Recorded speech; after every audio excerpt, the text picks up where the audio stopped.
Hi there, my name is Kate Mackenzie and welcome to my show. It's lovely to be with you today. And today I'm sharing with you a goldie, a goodie and an oldie and a goodie. This is Stephen Chandler and his book, The Story of You. And I really, really love this interview, and I did it many years ago. But I wanted to share it with you because he's written a book which is really about getting you to explore what stories you're telling yourself about you. Because we live into them. We live into negative beliefs, or we live into positive beliefs.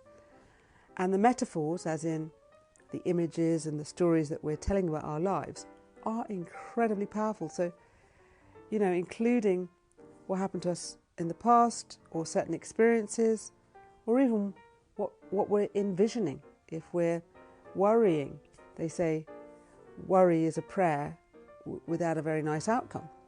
So how would it be if you started to really listen to your thoughts and create metaphors and stories, words, that are what you want?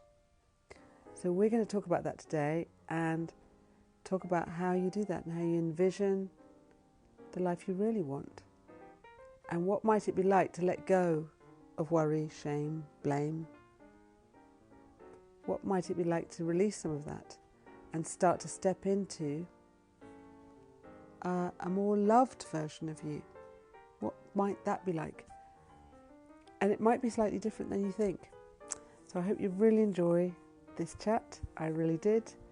And really celebrating you to write some new stories about you. In internal family systems, they do this amazing thing called a redo, where you imagine younger parts of you who may have had a hard time. You imagine going to them, chatting to them, talking to them, and asking them, what would they like different? Or what could have been different? And then imagining that difference. And supporting that younger part of you to have a different story. Now, although you may say, well, that's not real, it changes your brain because that younger part of you starts to feel better and you start to feel better. So, of course, we're carrying these younger parts that really had some tough times. So I'm really hoping that you enjoy the story of you, and maybe you can rewrite some of your story and help you to create a beautiful story for the future too.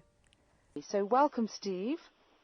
Thank you. Thank you for having me. Yeah, no, it's a pleasure. And I'd love to ask you, Steve, I mean, when I read that book, it just seemed so clear and so simple, the message about going to the core of you, and that in a sense your brand, or whatever it is you are wanting to become or promote or sell in the world of who you are, is really being the best of who you are. If you're the best of who you are, if what you do is the best, if your book is the best, if whatever you're doing is the best, then that will sell itself. That was part of the message that I got from your book.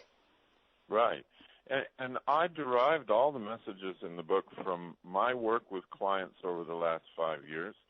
And my coaching clients, business coaching and life coaching, the only thing that stands in the way between themselves and a really happy, successful life is a story, some kind of negative story they have about their defects and about what's wrong with them and about how other people are not giving them a break or respecting them. And if we could remove the story, then the person would find inside the best of them, like you say. They would find what they really love to do, and they would enter that timeless state where you don't look at the clock, or when you do look at the clock, you can't believe that the time has gone by. And if people can find that in their lives, then success happens really fast for them. That's brilliant. That's wonderful. I mean, what I've loved about what you're saying as well is it just reminds me about how much time is wasted in negative thinking and in hesitancy. I've met quite a lot of people who are not sure which direction to go in, but they could spend years not being sure, in fact. Well, and they do spend years. And they do spend years. They do spend years worrying Yeah. And worry is a misuse of the imagination. So the people that I work with, I reacquaint them with their own imagination that they had as a child. Right. And as a child, we use our imaginations to create with. But as grown-ups, we use our imaginations to worry with, to picture worst-case scenarios. Well, what if that doesn't work out? Or what if I start a business on my own and I lose everything? And so our mind is just flooded with all these fears and worries, and it stops us from being successful. Can I ask you, Steve, what did you want to be when you were a little boy? Oh, I was so fearful as a child that I really didn't want to be anything. I was hoping I wouldn't grow up. So when I watched Peter Pan, I really connected with Peter Pan. Wouldn't that be great if I didn't have to grow up? Yeah. So I wanted to be a child all my life.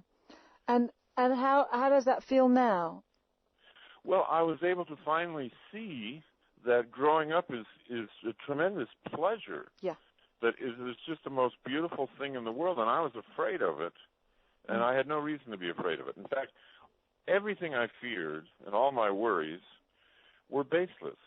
Actually, they turned out to be nothing. That's a beautiful way of putting it, because one of the things with your book is it's very adult. I especially loved the challenge when there's one part in your book where you challenge people about lying to themselves, using negative. That actually negative thought is not just wasting time. It's actually lying. It's an action, not an inaction. It really is. Yeah. It is a lie. It is a subconscious feeling that unless I scare myself, unless I'm afraid of failure will come even faster.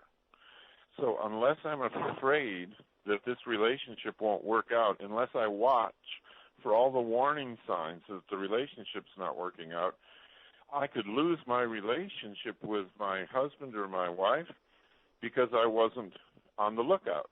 So adults become masters of worry, and the problem is that the very worrying is what makes the relationship not work. And I'd love to ask you, Steve, because, I mean, a huge amount for me, which came through in the book as well, and you talked about how you've been coached with your coach into, going into commitment, going beyond when things are uncomfortable and doing things anyway. So I'd love to ask you, which is, I mean, in some ways, one of the keys of life is, do you want to stay on the edge or do you want to be in the middle? Do you want to be in the center of your life? So I'd love to ask you, you've written 16 books. That's pretty fabulous, and would, I imagine, take a huge amount of commitment. How have you, and very adult, how have you put yourself in that center of your life and committed, taken that journey to putting yourself there?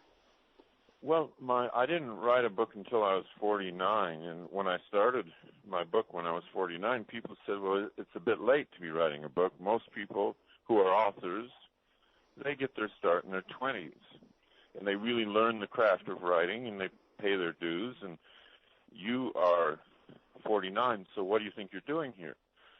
And it didn't matter to me at that point. I simply wanted to do it. And for a while it was a commitment, and then the commitment got replaced by a love of doing it. And that happens, I find, with my clients and myself with all things that we commit to. So you mentioned earlier, what about things that we don't feel like doing, or what about things we don't really want to do? Yeah. When we're children, we bypass that resistance all the time. I mean, children do scary things all the time because their friends are doing it or because it looks like, I'm just going to do this. Yes. And so you see a little kid go up on a high diving board, and I would never get up there, but this little tiny kid goes all the way up there, and the child is not fearless, but they just bypass that. Yeah. Now, what adults can do is do the same thing, and that is, yes, this is hard, yes, this takes commitment, but those are just thoughts. Right. So I'm just going to do this anyway. Right. I'm going to set those thoughts aside. Oh, no, that's very helpful, actually, Steve, about bringing it back into it. These are things that people just did. When you were a kid, you just tried things out. And just bringing that it's not about pressure and hard work. It's about giving things a chance. Is that what you're saying? Having a go at things? It's about engaging. It's about dancing with reality. Yeah, beautiful. Yes. Well, what I really love, Steve, about your writing as well is it was very accessible for me personally. Every sentence and every word was very accessible. It took me to understand. I just felt I could understand what you're saying very clearly, very simply. So, for you, was that easy to write in that way, or do you work hard at making that quite so accessible? Well, I've always wanted to write books that I would have liked myself in life. And I always ask myself, what would have helped me? And I'm never helped by a book that tries to show you how smart it is. And I'm never helped by a writer who wants to show you how brilliant he is. I'm helped by someone who will just speak to me directly, because the concepts in the book are very unusual, very unorthodox. It's interesting. We get taught the opposite of all these concepts. So, Steve, can I ask you, do you feel anyone can achieve their dreams, or is it certain people have that capacity? Anyone can do this. Right. I've never met anyone, and I've now coached over 300 people over the last 20 years. I've never met anyone who cannot do this and live the life they really want to live. The only thing in the way is their story. So when I wrote the story of you, I wanted people to understand that the only thing in your way is your story. There's nothing in reality that's in your way, standing between you and the life you would love to lead. Now, let's say somebody could get what you've said about their story and the negativity and the lying, and they could tune in and they realize what's really important to them. They open up and they engage with what they want to do. But every so often they keep finding they're engaging with their negativity, and it gets better and better. But they keep getting blocked. What would you suggest to them about keeping going on this path of committing to their true life? Well, the fastest way to eliminate this negativity and the role it plays in your life is to challenge it. It won't go away by itself, and you can't force it out with positive thinking or affirmations. That's just anything you resist builds it up even more. So what happens is what really works is whenever you have a thought, like let's say you're thinking, I'm disorganized, challenge that thought and ask yourself if it's really true, because the truth is it's not true. It's a carryover from something your mother told you years ago, and you believe it automatically. And what happens to people I work with, they believe automatically all the negative things about themselves. Somehow they think it keeps them safe, or it keeps them on guard, so they won't get too complacent, or they won't get too full of themselves, or too cocky. So they think somehow it's a safety net, but really it ruins their lives. They end up with their entire lives defined by their fears and worries. So it's really a life defined by fear. So, Steve, we're coming to the completion of our interview, but I would love to ask you, have you found by doing this work it's shifted you as well, that you've been able to shift your negative beliefs and shift how you live? Oh, absolutely. When a negative belief comes up today, it's just not true. I realize it's not true. So if a thought crosses my mind that is negative in any way, I stop and look at it, and I realize it's not true. It's from an old habit, an old pattern of thought. It has no truth, has no reality. And I re-engage with reality and the real truth. And the real truth is there are people who love to be served, and I love serving them, and that's what life's all about. And I return to that. That's beautiful, Steve. Thank you so much for your generosity and your wisdom. It's been a real honor and pleasure talking to you. Thank you for having me. So that was Stephen Chandler and the story of you. I feel inspired. I love his voice, don't you?